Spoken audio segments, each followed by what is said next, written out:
వరుస సెలవులు కొత్త సంవత్సరం దగ్గర పడుతోటి కలియుగ వైకుంఠం తిరుపతి వెంకన్న స్వామి దర్శనానికి పోటెత్తినరోల్లా భక్తజనాలు. ఏడుకొండల వెంకన్న స్వామి దర్శనానికి దేశం నలుదిక్కులకెంచి ఉష్కపోతే రాలనంత పబ్లిక్ ఏడుకొండల మీద లైన్లు కట్టిండ్రు. మరి అంతమందికి ఆడ సౌలతులు ఎట్లున్నాయి ఏం కథ పురాగార్చుకుందాం పాండ్రి.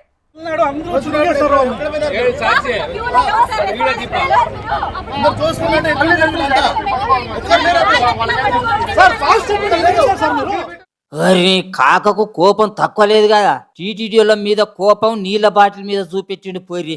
మరి ఈ కాక ఆగ్రహ ఆవేశాలు కట్టలు తెంచుకోవడానికి కారణం టీటీడీలు ఏం చేసిరంటే దర్శనం టోకెన్లు అయిపోయినాయి అని సెంటర్ను మూసేసుడే వాళ్ళు చేసిన తప్పైంది. క్రిస్మస్ పండుగ వీకెండ్ అన్ని కలుపుకొని వరుస సెలవులు వచ్చేటాలకు ఊరు వాడ పిల్ల జల్ల తిరుమలకు తండోపతండాలుగా తరలి వచ్చిర్రు. దీంతోనే మళ్ళా వైకుంఠ ద్వార దర్శనం అనేటాలకు పట్టుజాలని పబ్లిక్ ఏడుకొండలను చుట్టుముట్టిర్రు. ఇక చేసేదేమి లేక టీటీడీ వాళ్ళు ఉన్న కాడికి టోకెన్లు ఇచ్చి చేతులు ఎత్తేసిర్రు. టిక్కెట్లు ఇచ్చేదాకా ఆగాల్సిందేనని తెగేసి చెప్పేటాలకు కట్టలు తెంచుకున్న ఆవేశంతో టీటీడీ వాళ్ళ ముంగట ఉగ్ర రూపాన్ని చూపియబట్టిర్రు పబ్లిక్. తిరుమల ఎంకన్న పచార పలసబడేటట్టు చేస్తున్నారని మస్తు గర్వమవుతున్నారు భక్తులు. ఈడ ఆడ అనే తేడా లేకుండా గుండ్లు కొట్టించే కారు నుంచి మొక్కులు తీర్చుకునేదాకా ఏడ చూసిన పబ్లికే పబ్లిక్. భక్తుల బండ్లతోని రోడ్లు నిండిపోయినాయి.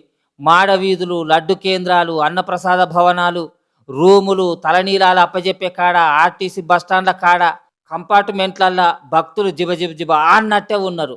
క్యూ లైను శిలాతోరణం సర్కిల్ దాకా పోయింది. చిన్నపిల్లగాళ్ళతోటి వచ్చిన వాళ్ళు ముసలి ముత్తుకోళ్ళు అరి గోసపడుతున్నారు లైన్లల్లా. టీటీడోళ్ళు ఎన్ని సౌలతులు చేస్తే ఏం సరిపోతాయి చెప్పుర్రి.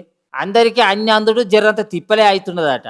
జనాలు చూసిర్రు కదా భక్త జనాల గోసలు ఎట్లున్నాయో. సెలవులు వచ్చినాయి కదా అని తిరుపతికి ముల్లా మూట చదువుకునేటోళ్ళు జరంత ఆలోచన చేయర్రి. ఏమైతే తీ అని పోయి గోస పడకుర్రి, సరేనా?